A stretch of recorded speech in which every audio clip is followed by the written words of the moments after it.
Jésus a tout accompli. Quelle grande vérité, acquitté.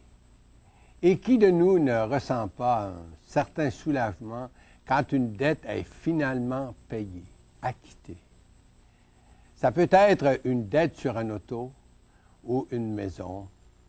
Et voilà que le dernier paiement est fait et que la dette est acquittée.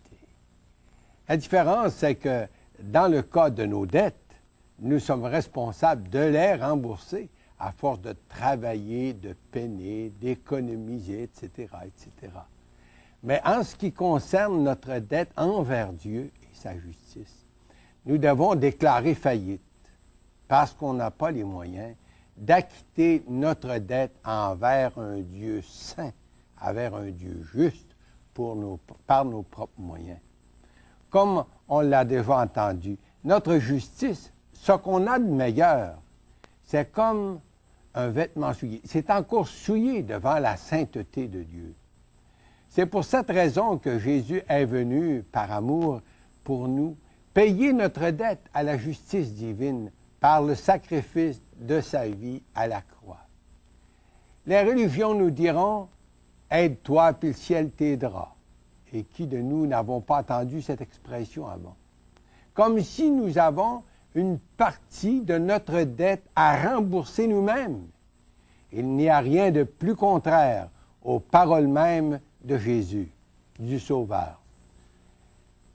Tétélestai fut le cri de victoire du Sauveur en croix.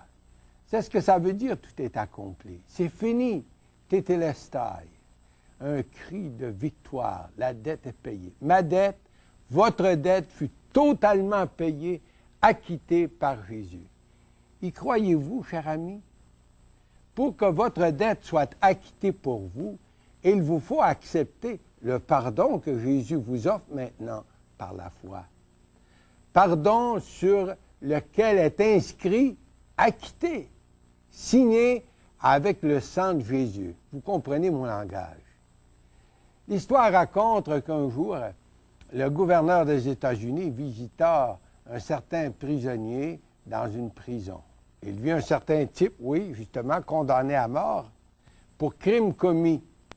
Le gouverneur eut pitié de lui et il transmit un billet de pardon pour lui au directeur de la prison. Et lorsqu'on lui présenta ce billet d'acquittement, il le refusa et dut mourir pour son crime. Dans le livre des Actes, chapitre 13, versets 38 et 39, et on veut le lire ensemble, nous lisons ceci. « Sachez donc que c'est par Jésus que le pardon des péchés vous est annoncé, et que quiconque croit en Jésus est justifié, déclaré juste par lui de tout péché. » Cher ami, vous pourriez être acquitté de votre dette de péché devant Dieu aujourd'hui. Le prix a été payé par Jésus à la croix. Le pardon de vos péchés vous est présenté aujourd'hui. Et quiconque, ça pourrait être vous qui m'écoutez présentement, quiconque croit en Jésus est justifié, déclaré juste par lui. Croire, c'est d'accepter par la foi Jésus comme sauveur et aussi le pardon qu'il vous offre.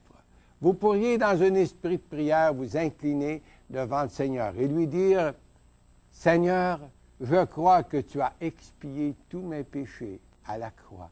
Je sais que ma dette fut acquittée. C'est en toi que je me confie pour mon salut. Je t'accepte comme mon sauveur maintenant. Merci Jésus pour ton sacrifice. Merci pour ta vie, cette vie que tu as donnée pour moi, pour me laver de tout péché. À toi la gloire. Amen.